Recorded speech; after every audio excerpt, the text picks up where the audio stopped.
रामनवमी का चौथा दिन, माता कौशल्या के गर्भ में अवतार का संकेत। रामनवमी का पावन पर्व केवल भगवान के जन्म का उत्सव नहीं है, बल्कि यह एक दिव्य यात्रा का प्रतीक है जो उनके अवतार से पहले ही आरंभ हो जाती है। इस पवित्र कथा का चौथा दिन विशेष महत्व रखता है, क्योंकि यही वह समय है जब माता कौशल्या के गर्भ में भगवान श्री राम के अवतार का पहला संकेत प्रकट होता है। यह दिन रहस्य, भक्ति और आशा से भरा हुआ है। तीसरे दिन राजा दशरथ द्वारा किए गए पुत्रेष्टि यज्ञ से प्राप्त दिव्य प्रसाद को रानियों ने श्रद्धा के साथ ग्रहण किया था। उसी क्षण से अयोध्या का वातावरण बदलने लगा। ऐसा प्रतीत होने लगा कि कोई महान और दिव्य घटना घटने वाली है। चारों ओर शांति, आनंद और एक अद्भुत सकारात्मक ऊर्जा का संचार हो रहा था। प्रकृति भी जैसे इस दिव्य घटना के स्वागत की तैयारी में लगी हुई थी। पक्षियों का मधुर कलरव, मंद सुगंधित वायु और मंदिरों में बजती घंटियों की ध्वनि इस परिवर्तन का संकेत दे रही थी। चौथे दिन की सुबह अत्यंत शुभ और मंगलमय थी। जैसे ही सूर्य की पहली किरणें अयोध्या पर पड़ी, पूरा नगर स्वर्णिम आभा से जगमगा उठा।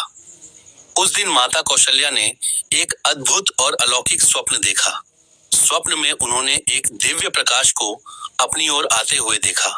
वह प्रकाश अत्यंत तेजस्वी था और उसके मध्य एक सुंदर तेजस्वी बालक विराजमान था।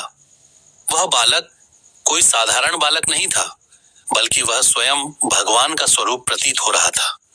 उसके चेहरे पर अपार शांति और दिव्यता झलक रही थी। उसके चारों ओर प्रकाश का एक अद्भुत मंडल था जो उसकी दिव्यता को और भी बढ़ा रहा था। माता कौशल्या उस दृश्य को देखकर मंत्रमुग्ध हो गईं।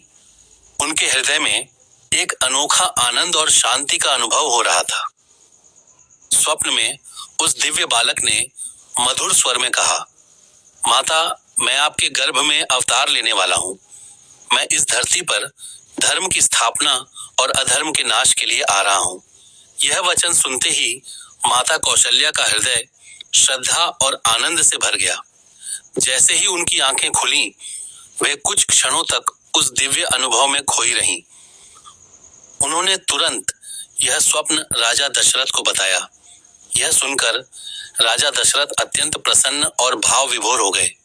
उन्होंने इसे भगवान का स्पष्ट संकेत माना कि उनकी वर्षों की तपस्या और प्रार्थनाएं अब सफल होने वाली हैं। उन्होंने ईश्वर का आभार व्यक्त किया और इस दिव्य घटना को अत्यंत श्रद्धा के साथ स्वीकार किया। केवल माता कौशल्या ही नहीं, बल्कि माता कैकेयी और माता सुमित्रा के मन में भी एक अद्भुत शांति और प्रसन्नता का अनुभव होने लगा था। उन्हें भी यह आभास होने लगा कि उनके जीवन में कुछ विशेष और दिव्य होने वाला है। तीनों रानियों के भीतर मातृत्व का भाव जागृत होने लगा और उनके चेहरे पर एक नई चमक दिखाई देने लगी। इस समय अयोध्या के गुरु वशिष्ठ और अन्य ऋषि मुनियों ने भी अपनी तपस्या और ध्यान के माध्यम से इस दिव्य संकेत को अनुभव किया। उन्होंने यह जान लिया कि स्वयं भगवान पृथ्वी पर अवतार लेने वाले हैं। उन्होंने राजा दशरथ को आशीर्वाद देते हुए कहा, राजन, आपका भाग्य अत्यंत महान है। आपके घर स्वयं भगवान जन्म लेने वाले हैं। यह सुनकर राजा दशरथ की प्रसन्नता का कोई ठिकाना नहीं रहा। उन्होंने अपनी रानियों की विशेष देखभाल शुरू कर दी और पूरे राजमहल में एक पवित्र और शांत वातावरण बनाए रखने का आदेश दिया। अयोध्या नगरी में भी यह समाचार धीरे धीरे फैलने लगा कि राजमहल में कोई दिव्य घटना घटने वाली है। नगरवासी इस समाचार को सुनकर अत्यंत उत्साहित हो गए। वे मंदिरों में जाकर भगवान से प्रार्थना करने लगे और अपने घरों को सजाने लगे। हर ओर भक्ति और श्रद्धा का वातावरण बन गया। लोग एक दूसरे को शुभकामनाएं देने लगे और यह आशा करने लगे कि अब जल्द ही भगवान का अवतार होगा। माता कौशल्या के मन में अब गहरा मातृत्व भाव जागृत हो चुका था।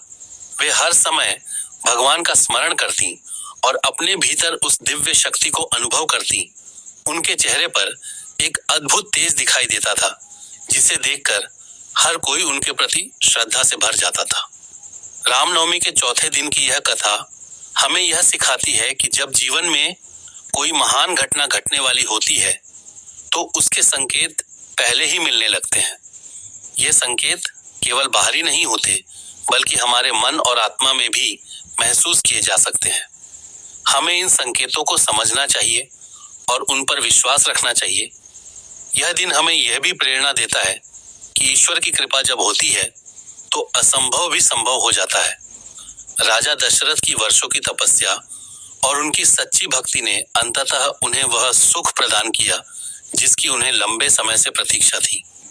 अंततः रामनवमी का चौथा दिन केवल एक स्वप्न या संकेत का वर्णन नहीं है, बल्कि यह उस दिव्य योजना का आरंभ है जो आगे चलकर पूरे विश्व को धर्म, सत्य और मर्यादा का मार्ग दिखाने वाली थी। यह वही क्षण था जब भगवान ने अपने आगमन का पहला संकेत दिया और अयोध्या में एक नई आशा का संचार हुआ। इस प्रकार यह दिन हमें विश्वास, धैर्य और भक्ति का महत्व सिखाता है। जब हम सच्चे मन से ईश्वर पर विश्वास करते हैं तो वे अवश्य ही हमारे जीवन में अपने संकेत देते हैं और हमें सही मार्ग दिखाते हैं।